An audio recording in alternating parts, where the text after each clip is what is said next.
Salutare fraților și bine v-am regăsit la un nou episod pe acest canal. Astăzi, băieți, o să testăm acest Range Rover, care, sincer, arată foarte bine. Are un motor 3.0 diesel cu 241 de cai. Sincer, mașina chiar arată bine, n-am ce să zic. După cum vedeți, modul se prezintă foarte bine, fără texturi missing sau ceva de genul. Modul este luat de pe Modland, din German Car Spec. O să găsiți acolo la cele mai descărcate. Și da, băieți, după cum vedeți, ia să vedem și interiorul, chiar sunt foarte curios. Arată foarte bine, jocul merge foarte fluent cu el, după cum vedeți, este o diferență foarte mare de la modul cu BMW 60 și cu ăsta. Nu se aude cine știe ce, vă dați seama, e un diesel. Da, hai să vedem ce poate și cât de bine rezistă, să vedem și un 0-100, chiar sunt curios. Bun, băieți, hai să-i dăm.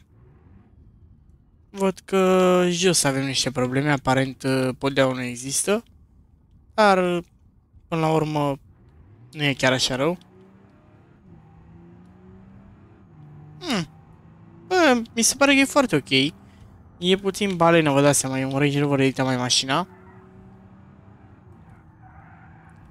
Hai să vedem ce poate. Până de mână avem. E electrică, nu ține. Da, adică ține, vă dați seama, dar nu ca cea manuală. Ca cea de mână. Să pune și lat aparent.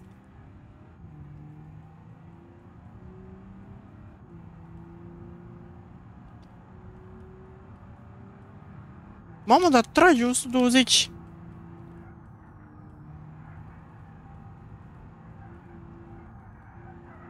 O 130. Bun. Duce, nu se joacă. 140. 150. Ia vezi că zburăm cu ea după stradă. 160. Hai să vedem în viraje. Wow. Băieți, sincer, acum fără nicio caterincă, fără nimic, sunt puțin surprins cât de bine s-a ținut. Până la urmă, edita mai mașina. Mama mea. Stați un pic, că ceva nu e bine aici. Pornim și noi avarile să vadă lumea că s-a întâmplat un accident foarte, cum să vă spun eu, foarte puternic dezvoltat. Bun, hai să vedem. Avem roata în spate care este cam avariată. Tot botul mașinii. Mă, ce face ăsta aici? Doamne, au nebunit NPC-urile pe jocul ăsta, băieți. Bun. Cam așa arată și din față. Apropo, am căutat turanul acela, că am văzut că mi-a lăsat o fată acolo un comentariu cu să fac un turan. L-am căutat, dar n-am găsit. Am găsit un mod într-adevăr, dar nu era cine știe ce. Bun, cam așa arată și mașina domnului, după cum vedeți, adică praf. Nicio șansă. Da, băieți, haideți să ne reparăm range-ul și să vedem și un 0-100. Chiar sunt curios cât de repede prinde 100. S-ar putea să fie destul de greu, dar măcar prinde, vă dați seama. Să mă scuzați, vă rog, dacă mă blului pe clip, dar e 4 dimineața, sunt rupt în gură de somn. Dar măcar am energie, măcar atât. Hai să vedem. Punem în sport. Și am plecat.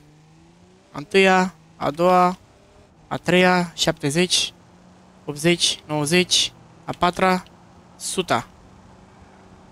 Mamă, dar ce barcă e. Wow, alo.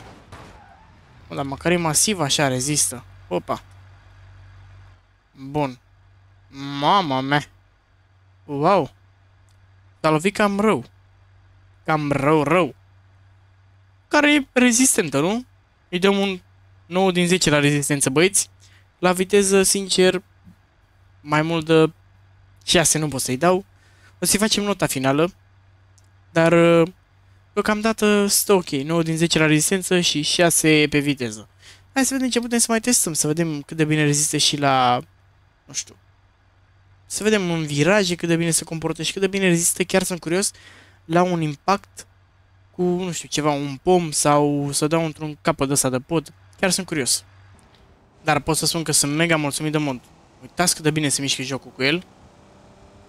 Bun, vreau să văd pe virajul ăsta, pe curba asta, cât de bine se ține. Avem 100. Nu e wow. Adică... Aoleu, dar nu e deloc stabilă pe drum. Mamă, cum face de la 120.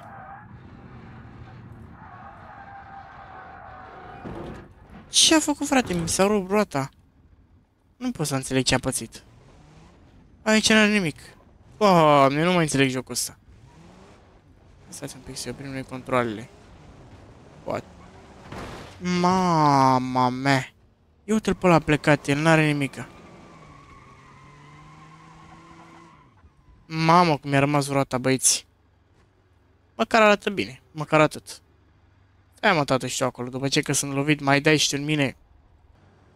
Ia să vedem ce s-a întâmplat.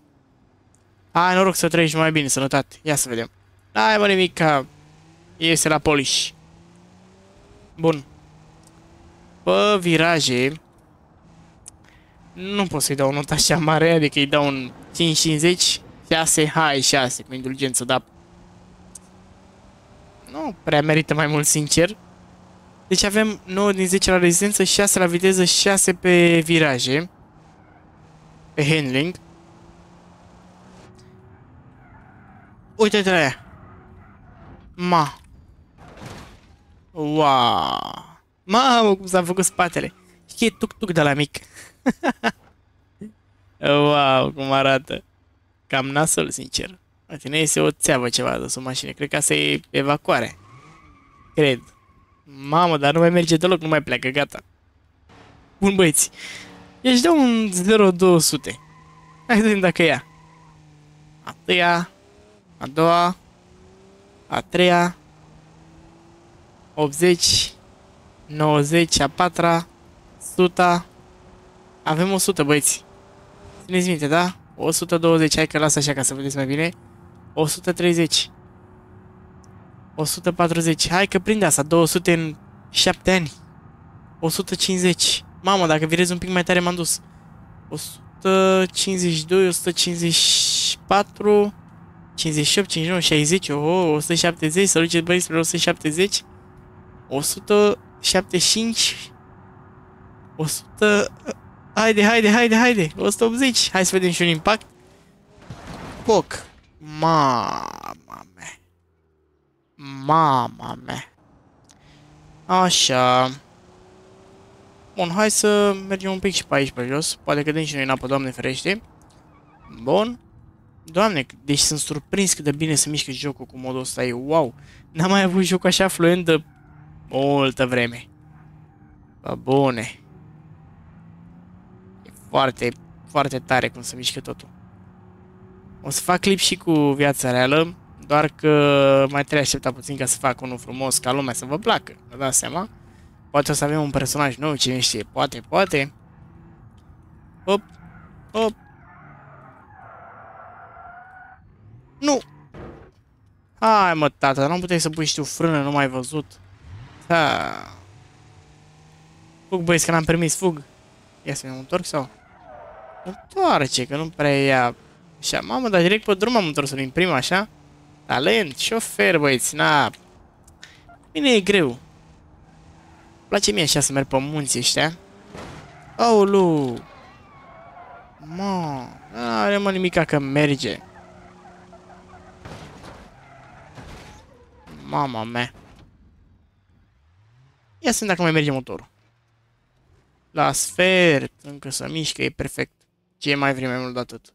Ia uite ce frumoasă e. Merge. Să vinde băieți. Pe OLX, căutați Range Rover, Andrei CX acolo și îi găsiți. Îl dau și la 1000. Negociabil, mi-au și voi 46. Vă dați seama. Ia uite ce frumoasă e. A? Am mers să luau bătrin cu ea până la magazin și înapoi. Păi, mamă, ce ideal a făcut cu așa a fost și așa, o roșie, un castravete. Mă înțelegeți voi, adică nu...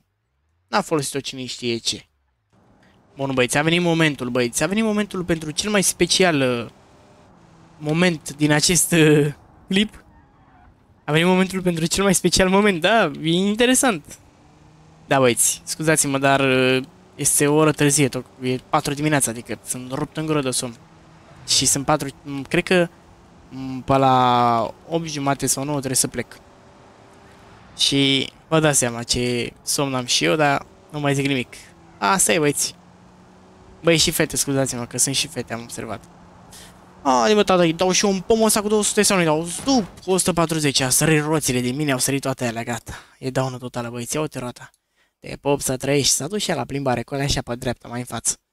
Băi, ce să facem și noi? Plictiseală, vă dați seama. Hai să analizăm puțin mașinuța. Dacă tot am făcut acest accident mirobolant, am blocat în tufă, m-a atacat tufișul, băieți, ajutor. Sunați la 112, m-a atacat tufișul, nu se poate așa ceva. Glumesc, băi, să nu sunați, Doamne ferește. Nu mai pot să intru în mașină, e incredibil așa ceva. Stați că mă dau iarăși jos pe cum. Ia uite-l pe Gigel aici. Hai, noroc, te pup să treci mai bine, Neamarene. Ce zici, mă, tată? Ce asta să eu săgeat? Nu te cred. M-am prins iară, băiți. Numai că nu mai am scăpare, iară. Nu mai pot. E al treilea om pe care îl dau jos. Mai dau doi, mi-a picat jocul în cap. Bun. Cam așa arată mașinuța noastră. S-a făcut pardaf, după cum vedeți. Cu eu la vale și pic jos. Hai să vedem din interior. Da, șansă de supraviețuire, 100% băieți. Eram bine, n-aveam nimic. Hai că eram bine, eram dus cu totul, poate săream prin parbriz, eu știu. Da, băieți. Cam atât și cu acest episod. Nu uitați să lăsați un like și un subscribe dacă vă place ceea ce fac și un comentariu pentru că mă ajută foarte mult cu ce mașini să mai fac pe viitor. Eu am fost Andrei Căixa și sper să ne auzim cu mine data viitoare. Vă salut! Pa, pam!